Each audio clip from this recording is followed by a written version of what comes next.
every application needs authentication. Whether you pick a SaaS to do that, or you pick an open source project, or you roll your auth yourself. But part of that problem is picking the right choice. Now, in my opinion, 99.99% of the time, Clerk would be the best option if you're choosing software as a service. They provide everything that you need to get set up, running, have organizations, they have SAML, they have SSO, they now have payments. They have basically everything you need to secure your app and then scale as your app scales as well.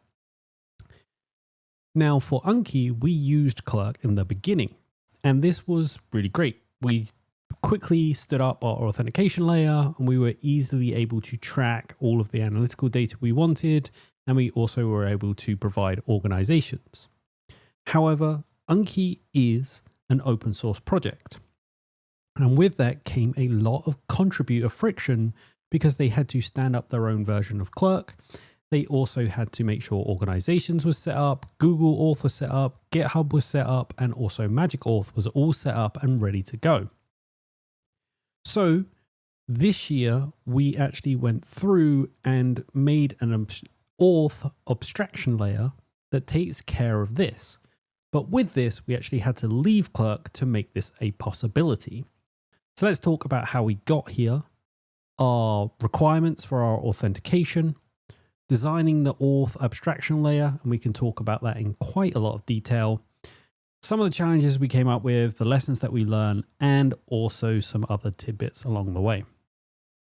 So first, let's talk about the contributor friction. When we first built Unkey, our core features were all entangled together with our authentication provider. We were using the user management, team management, we had settings, things like that, and they were all powered by our auth provider. Then on top of that, you had the configuration of the actual product. So you needed to make sure you had your Clerk keys. You needed to make sure Clerk was set up in a specific way. This actually led to a bit of support burden on our side because contributors wanted to contribute, whether it was a small bug or they were working on something in our issues. What was frustrating for us was no matter how we documented it in our documentation for contributing, there was no easy way to direct people through the Clerk setup. So we then decided that maybe we should actually fix this problem at the core. Now, this originally started in April of 2024, so over a year ago, where we actually talked about this at a company offsite. So we spent some time looking at all the auth providers back in 2024 that were popular and also well supported. And at the time, we had minimal options that we could use. So we had the option of using something like Lucia or auth.js on the open source side of things and do everything ourselves, or we could choose another provider.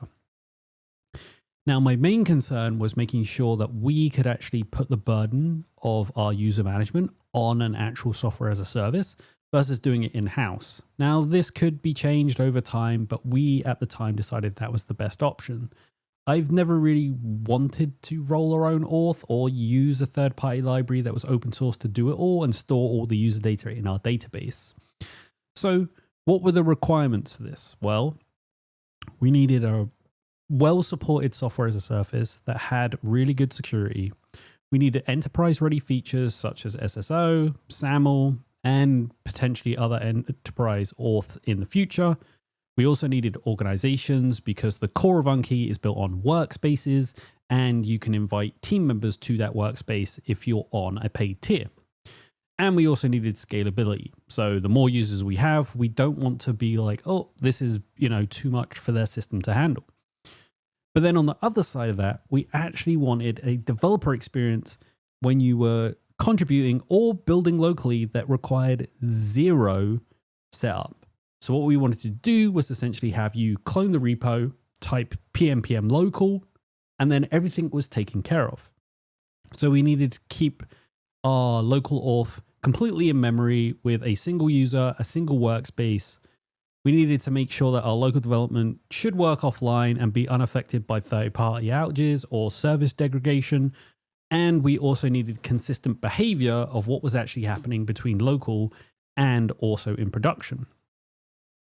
So with that, we needed to make some architectural changes. We needed to make sure that we have the ability to switch providers at any point if we needed to, without having to rewrite any of our code. Because remember, when we first built this, everything was heavily intertwined, making it very difficult to actually leave and move to another auth provider.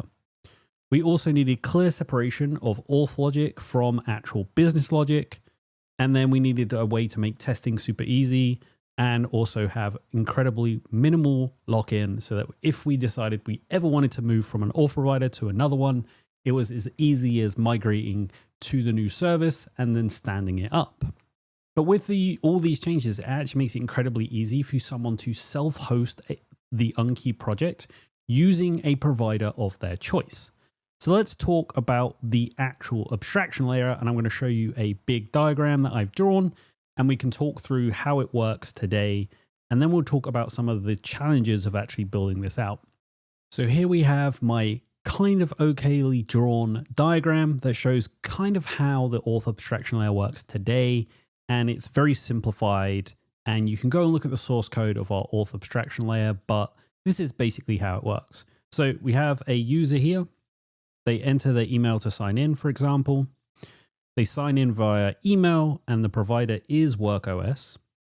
And we then go to our base auth provider that knows that we have this WorkOS auth provider. We sign in via email, we get the email results, and then we tell the user to check their email for a code. Now in local mode, this is automatically done for the user. So as soon as they launch the dashboard, it actually just signs them in. There is a no-op there. So they don't have to worry about clicking the sign-in page. They never see the sign-in page. It makes it really, really simple. Then again, same here. When a user submits an email code, we verify the email code and we use the WorkOS provider. And then we send the verification status back to the user. Then finally, we have this sort of make authentication request. So when we use WorkOS, we actually validate that session through WorkOS, and then we return the validation results.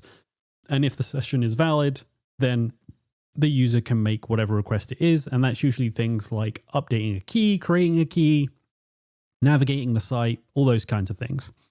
But when you do this in local auth, we actually make the request just as you would in production, and we validate this through the local session. Essentially, we just no-op and make sure that like it has a cookie, and that cookie just lives forever. Once that's been validated, we just say, hey, yeah, this is all good. The user can do whatever they want in the application. So that's essentially how this all kind of works. And this diagram is pretty chunky. It didn't fit on my screen, so I had to do a bit of zooming here, but you get the idea of how this works. Now let's talk about some of the challenges that we faced with actually building this out and actually moving away from an auth provider we were pretty happy with to make this a reality for contributors as well as self-hosters. So the challenges really came down to some of the technology choices that we have in Unkey, as well as just in general, just building a decoupled system. So first of all, Next.js cookie handling is probably one of the worst things that actually exists in the universe.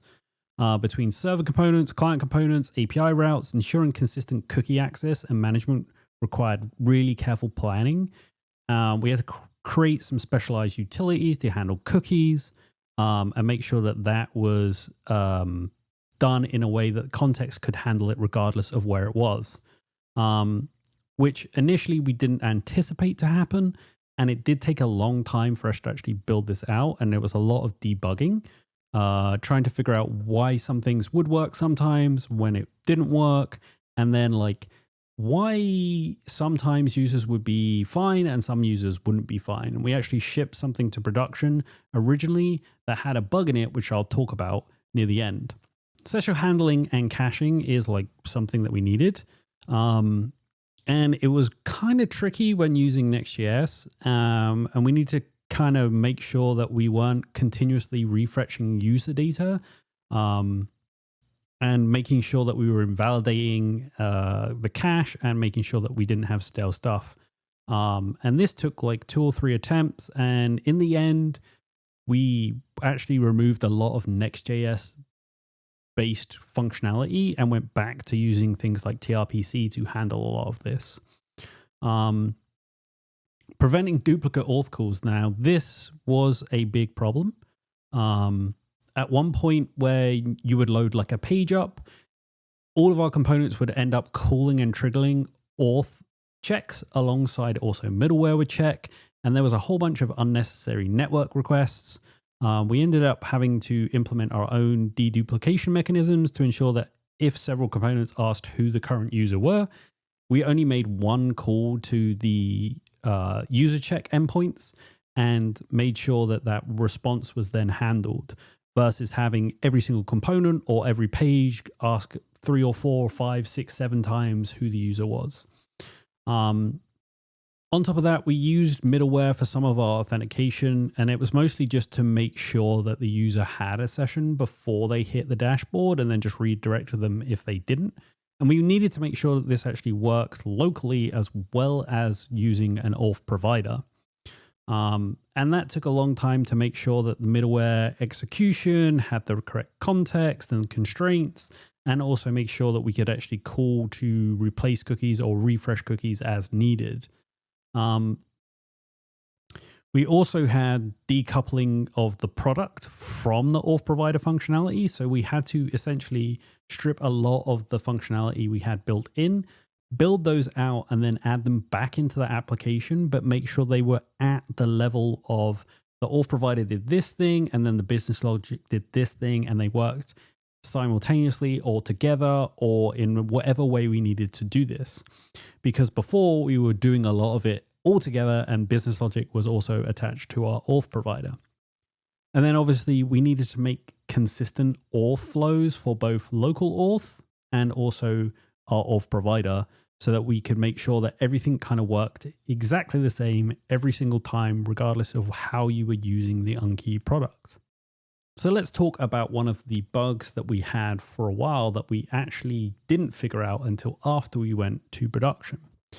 So when we were testing a lot of Unkey, we were actually using like email as our provider.